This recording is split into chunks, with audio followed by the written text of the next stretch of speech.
Oh, that's why I have to find a job. Like a big sis anyway. Alrighty, then I'll just be— Oh, it's a long story. How am I supposed to leave you? Bonjour et bienvenue sur notre chaîne Izuke. Aujourd'hui, nous allons faire un récapitulatif de la série animée intitulée Mother of the God Dominatory. Cet anime raconte l'histoire de Kushinagumi, un collégien de 12 ans qui se retrouve seul et sans argent en ville après l'incendie de sa maison et la disparition de son père. Il rencontre par hasard une étudiante de l'université nommée Mineru Washi qui lui propose de devenir la mère du dortoir de la déesse de son université. Épisode 1. L'épisode s'ouvre le jour de l'anniversaire de Nagumi, sa maison brûle et son père décide de le laisser seul car ils sont pauvres. Quelque temps plus tard, alors qu'il cherchait un endroit où vivre, Nagumi s'est évanoui à cause de la faim. C'est alors que Mineru Washi rencontre Kushinagumi, inconscient dans la rue, souffrant de la faim, et l'emmène dans son dortoir. À leur arrivée, elle lui donne à manger et le présente aux autres filles qui vivent avec elle. Minra dit aux filles que Nagumi est le nouveau membre de la famille, et les filles accueillent Nagumi. Au bout d'un moment, Aneta entend quelqu'un crier et se demande ce qui se passe. Elle entre dans la maison après avoir réparé le tableau God Dominatory. Mineru l'accueille et Aneta demande qui se trouve dans la salle de bain. Soudain, un jeune garçon sort en courant et Aneta se demande qui est ce garçon. Kushi s'excuse d'être entré dans la salle de bain des filles.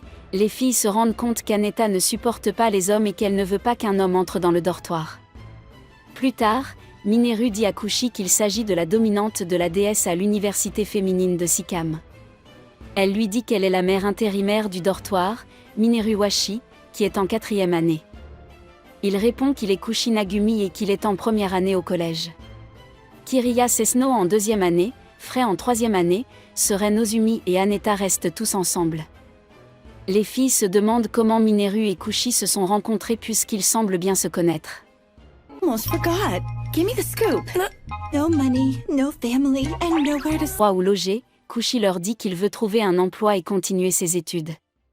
La jeune fille se rend compte qu'il n'a pas de maison. Mineru demande à Kushi s'il est d'accord pour travailler ici en tant que maire du dortoir. Mineru dit à Kushi qu'il aura une chambre et un salaire mensuel payé en liquide. Kushi accepte l'offre et devient la mère du dortoir. Les filles se rendent compte qu'Aneta n'est pas là, et elles doivent la convaincre car elles n'aiment pas les garçons autour d'elle. Les filles se rendent à la chambre 205 d'Aneta et lui demandent de passer une minute avec elle. Aneta sort, et Mineru dit que le garçon s'appelle Kushi, et qu'elle l'engage comme mère de dortoir. Elle rejette Kushi et dit aux filles de ne rien dire. Aneta répond qu'il n'y a aucune chance qu'un garçon devienne leur mère de dortoir. Le lendemain, elles attendent Aneta, et Mineru essaie de lui parler, mais elle refuse toujours. Kushi se demande quel est le problème d'Aneta et Mineru commente: Aneta est une nouvelle étudiante qui vient de déménager d'un autre dortoir. Aneta a eu une enfance protégée, et elle est allée dans un lycée de filles. Son ancien dortoir avait des problèmes avec les filles qui ramenaient leur petite amie à la maison. Plus tard, Aneta a accepté Kushi, mais les autres filles jouent avec Kushi.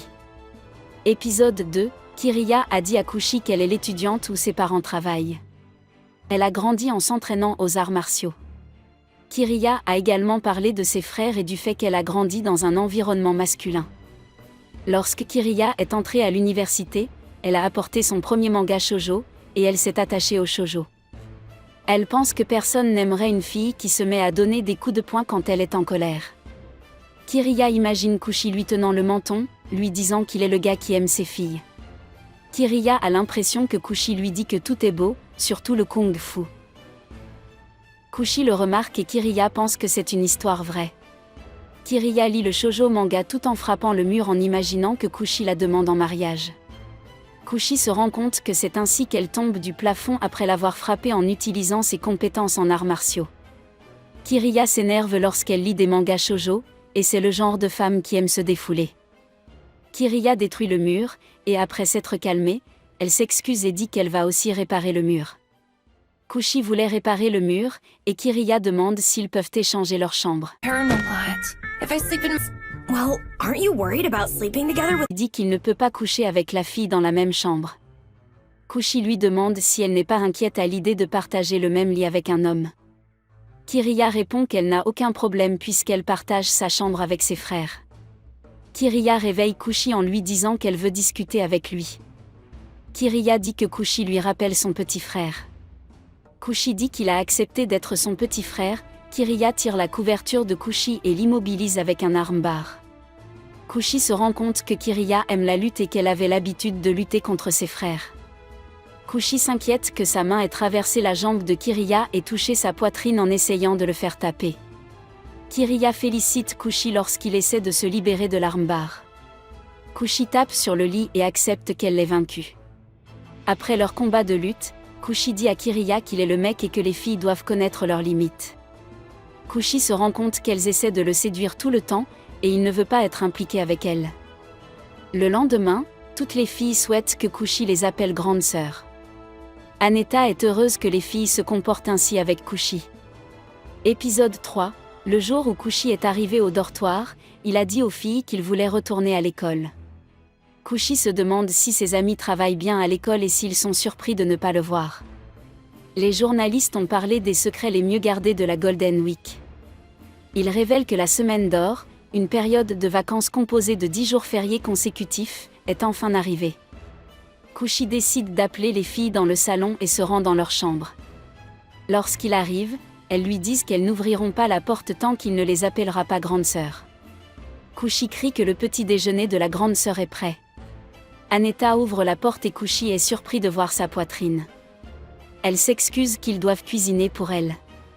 Kushi dit à Aneta de ne pas s'inquiéter car il aime cuisiner. Aneta touche presque Kushi et se rend compte qu'elle n'a pas à sentir les garçons et retire sa main. Frey arrive et serre Kushi contre sa poitrine. Kushi se rend compte que le temps est venu pour les filles de jouer avec lui. These type of clothes. That's not true! Then La poitrine d'Aneta, mais Aneta le défend et dit que Kushi est leur chérie. Frey demande à Kushi si elle peut être mannequin, mais d'un autre type. Aneta est furieuse car Frey tente de séduire Kushi, ce qui est considéré comme une conduite immorale. Mineru arrive et rappelle à Aneta que c'est elle qui insiste pour devenir grande sœur.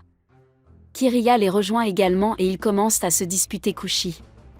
Les filles se lancent un défi, elles doivent s'affronter pour savoir qui est la meilleure grande sœur.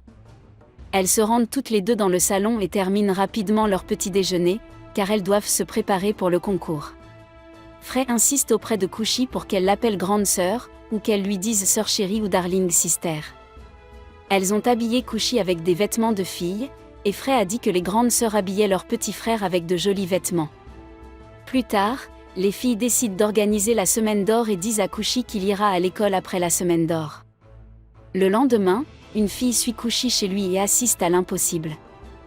Épisode 4, Kiriya et Aneta se disputent la grande sœur, et Sutea devient furieuse, disant aux filles que le dortoir est un environnement inapproprié pour Kushi. Les filles sont surprises et se demandent ce que Sutea est en train de dire. Elles oublient qu'elles sont à moitié nues et qu'elles montrent leurs affaires devant Kushi. Plus tard, Aneta visite la chambre de Kushi, pour vérifier si elle est propre, après avoir réalisé que Sutea va bientôt rendre son jugement. Sutea observe les deux et devient furieuse car Aneta passe plus de temps avec Kushi. Sutea dit à Kushi qu'elle lui donne le temps de se racheter. Le trio s'habille convenablement et commence à se comporter avec Kushi.